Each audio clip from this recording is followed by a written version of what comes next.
الحمد لله نحمده ونستعينه ونستغفره ونؤمن به ونتوكل عليه ونعوذ بالله من شرور أنفسنا ومن سيئات أعمالنا من يهده الله فلا مضل له ومن يضلل فلا هادي له ونشهد أن لا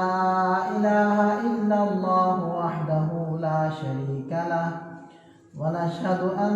سيدنا ومولانا محمدا عبده ورسوله أما بعد فأعوذ بالله من الشيطان الرجيم بسم الله الرحمن الرحيم وقالوا اتخذ الرحمن ولدا صدق الله العظيم وصدق رسوله النبي الكريم ونحن على ذلك لمن الشاهدين والشاكرين والحمد لله رب العالمين اللهم صل على سيدنا ومولانا محمد وعلى آل سيدنا ومولانا محمد وبارك وسلم۔ انتہائی قابل احترام سامعین گرامی، دسمبر کا مہینہ ہے اور کل 25 دسمبر ہے، اور اس دن میں عیسائی کرسمس ڈے کے نام سے ایک تہوار اور اپنی عید کا دن مناتے ہیں، اور ان کے عقیدے کے مطابق یہ حضرت عیسیٰ علیہ السلام کی پیدائش کا دن ہے۔ بعض مسلمان بھی ناسمجھی یا بیجا رواداری کی وجہ سے یہ کہتے اور سنتے نظر آتے ہیں کہ جی کیا حرج ہے کہ ان کی خوشی کے دن میں ان کو بھی مبارکباد دے دی جائے، وہ ہماری عید کے موقع پر ہمیں مبارکباد دیتے ہیں تو ہم ان کے عید کے موقع پر ان کو مبارکباد دے دیتے ہیں۔ چلو اگر وہ کوئی ہمارا ملازم ہے یا ہمارے ساتھ کام کرنے والا ہے تو اس کو ہم کوئی گفٹ بھی دے دیتے ہیں۔ تو اس مسئلے کو اچھی طرح سمجھ لینا چاہیے کہ کسی بھی دوسرے مذہب والے سے رواداری کرنا، خیر خواہی کرنا، اس کی کیا حیثیت ہے، اور اس کے کسی مذہبی تہوار میں حصہ لینا اس کی کیا نوعیت۔ دیکھیں، اسلام ایک رواداری والا مذہب ہے، ہمدردی والا مذہب ہے، محبت اور مودت والا مذہب ہے۔ اسلام جہاں یہ کہتا ہے کہ مسلمانوں کے ساتھ آپ نے ہمدردی کا معاملہ کرنا ہے، وہاں اسلام یہ بھی کہتا ہے کہ غیر مسلموں کے ساتھ بھی تم نے اچھا معاملہ کرنا ہے، اخلاق حسنہ کے ساتھ پیش آنا ہے۔ ذمیوں کے باقاعدہ حقوق وہ بیان کیے گئے ہیں۔ ذمی کو قتل کرنے سے وہی قصاص اور دیت کے احکامات لاگو ہوتے ہیں جو ایک مسلمان کو قتل کرنے سے لاگو ہوتے ہیں۔ ذمی ان غیر مسلموں کو کہتے ہیں جو اسلامی سلطنت میں اس سلطنت کے قانون کے تحت زندگی گزارتے ہیں، لیکن اپنے مذہب کے مطابق ہی اپنی عبادات وغیرہ کرتے ہیں۔ تو ذمیوں کے حقوق باقاعدہ اسلام نے بیان کیے، وہ تو پھر بھی انسان ہے۔ اسلام نے تو جانوروں اور حیوانات کے احکامات وہ بیان فرمائے ہیں، ان کے اوپر ظلم اور زیادتی کو جائز قرار نہیں دیا۔ لہذا اسلام کی تعلیمات کے مطابق اگر کوئی کسی بھی غیر مسلم کسی بھی مذہب سے اس کا تعلق ہو، اس کی خوشی میں اگر شرکت کرنا چاہتا ہے، اس نے گھر بنایا ہے، اس کو خوشی ملی ہے، اس کے بیٹا پیدا ہوا ہے، اس کے بیٹے کی کوئی نوکری لگی ہے، یا اس کو قرضے کی وجہ سے مشکلات کا سامنا ہے، آپ اس کو قرضہ دینا چاہتے ہیں، قرضہ دے سکتے ہیں۔ اگر آپ اس کو نفلی صدقہ اور ہدیہ اور ہبہ دینا چاہتے ہیں تو وہ کر سکتے ہیں۔ قربانی آپ نے کی، قربانی کا گوشت بھیج سکتے ہیں، عقیقہ کیا بچے کا، اس کا گوشت بھیج سکتے ہیں۔ یہ سارے کام کر سکتے ہیں، رواداری سے منع نہیں کیا گیا۔ لیکن جہاں تک مذہبی معاملات اور مذہبی رسومات کا تعلق ہے تو اسلام وہاں دو ٹوک ایک اپنا فیصلہ رکھتا ہے۔ لہذا جب نبی پاک صلی اللہ علیہ وسلم مدینہ طیبہ تشریف لائے اور پتہ چلا کہ یہود وہ روزہ رکھتے ہیں 10 محرم کا، اور ان کے پوچھنے پر پتہ چلا کہ یہ اس وجہ سے روزہ رکھتے ہیں کہ 10 محرم کو حضرت موسیٰ علیہ السلام نے فرعون اور اس کی فوج سے نجات پائی تھی، تو اس شکرانے پر یہ روزہ رکھتے ہیں، تو نبی پاک صلی اللہ علیہ وسلم نے ارشاد فرمایا کہ موسیٰ علیہ السلام تو میرے بھائی تھے، میں بھی اس شکرانے میں روزہ رکھوں گا، لیکن فرمایا خالف الیہود، یہود کی مخالفت کرو، ان جیسا کوئی عمل نہ کرو کہ تم ان جیسے دکھو، من تشبہ بقوم فہو منہم، جو کسی بھی قوم کی کوئی مشابہت اختیار کرتا ہے وہ انہی میں سے شمار ہوتا ہے۔ یہ عبادت ہے، یہ روزہ ہے، لیکن ہم اس کے اندر بھی ان کی مشابہت اختیار نہیں کریں گے۔ لہذا فرمایا اگر اللہ تعالیٰ نے مجھے زندگی دی تو آئندہ سال میں 10 کے ساتھ 9 کا جو 11 کا روزہ ملاؤں گا تاکہ یہود کی مخالفت ہو سکے۔ یہ بھی حکم موجود ہے کہ تم جب پگڑی باندھو تو ٹوپی کے اوپر پگڑی باندھو، بغیر ٹوپی کے پگڑی نہ باندھو، اس لیے کہ بغیر ٹوپی کے پگڑی باندھنے کا رواج وہ یہود کے اندر ہے۔ یہ بھی فرمایا غیر الشیب، تم اپنے بڑھاپے کی سفیدی کو کوئی رنگ لگا کر بدل دو، ان یہودیوں کی طرح اپنی داڑھی کو سفید نہ رکھو۔ تو اتنی باریک اور چھوٹی چھوٹی مماثلتیں، مشابہتیں اللہ کے نبی صلی اللہ علیہ وسلم نے اس سے بھی بچایا۔ تو اس سے بالکل بات واضح ہو جاتی ہے کہ اسلام بے شک رواداری اور ہمدردی کا مذہب ہے، لیکن اسلام اس چیز کی اجازت نہیں دیتا کہ مسلمان اور غیر مسلم اپنے مذہبی تہواروں میں یوں خلط ملط ہو جائے کہ فرق کرنا مشکل ہو جائے کہ ان میں سے مسلمان کو نہ غیر مسلم کو۔ لہذا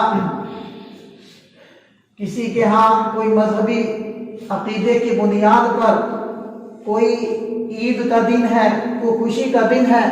تو مسلمانوں کو ہرگز اجازت نہیں ہے کہ وہ اس میں کسی اعتبار سے حصہ لیں، جسمانی طور پر وہاں نہ جائیں، زبانی طور پر ان کو مبارک نہ دیں، اور اپنے کسی بھی حرکت سے ان کی فیور نہ کریں اور ان کو فائدہ نہ پہنچائیں۔ امام احمد بن حنبل رحمۃ اللہ علیہ نے یہ بات لکھی ہے اپنے فتاویٰ میں کہ اگر کسی کی عورت عیسائی ہے، بیوی، اس پر بھی ہم بات کر لیتے ہیں کہ یہ اہل کتاب سے نکاح کرنا اس کی کیا حیثیت ہے۔ تو فرمایا کہ اگر کسی کی عورت عیسائی ہے تو وہ اس کو اپنے تہوار اور عید میں شرکت کی اجازت نہ دے، اس لیے کہ تعاون علی الاسم سے قرآن نے منع کیا ہے کہ گناہ کے کاموں پر ایک دوسرے کی مدد نہ کیا کرو۔ پہلے تو آپ یہ سمجھ لیں کہ یہ کرسمس یا ان کی عید یہ گناہ کیسے، یہ اسلام سے ٹکراتی کیسے؟ تو معلوم ہونا چاہیے کہ عیسائیوں کا عقیدہ یہ ہے کہ 25 دسمبر کو اللہ تعالیٰ نے حضرت عیسیٰ علیہ السلام کو جنم دیا، اور حضرت عیسیٰ علیہ السلام اللہ کے بیٹے ہیں۔ عیسائیوں کا عقیدہ یہ ہے کہ عیسیٰ علیہ السلام اللہ کے بیٹے ہیں، یہودیوں کا عقیدہ یہ ہے کہ حضرت عزیر علیہ السلام اللہ کے بیٹے ہیں، اور مشرکین مکہ کا عقیدہ یہ تھا کہ یہ فرشتے اللہ کی بیٹی ہیں۔ اللہ تعالیٰ نے سورہ اخلاص کو نازل فرمایا، قل هو اللہ احد، اے میرے حبیب ان کو بتلائیے اللہ احد، اللہ واحد ہے، وہ تنہا ہے، وہ یکتا ہے، اس کا کوئی شریک و ساجی نہیں ہے، اور وہ واجب الوجود ہے، اس کا وجود اس کائنات کے لیے ضروری ہے، اگر وہ نہیں ہوگا تو کائنات نہیں ہوگی، وہ پہلے ہے سب سے، وہ آخر ہے سب کے،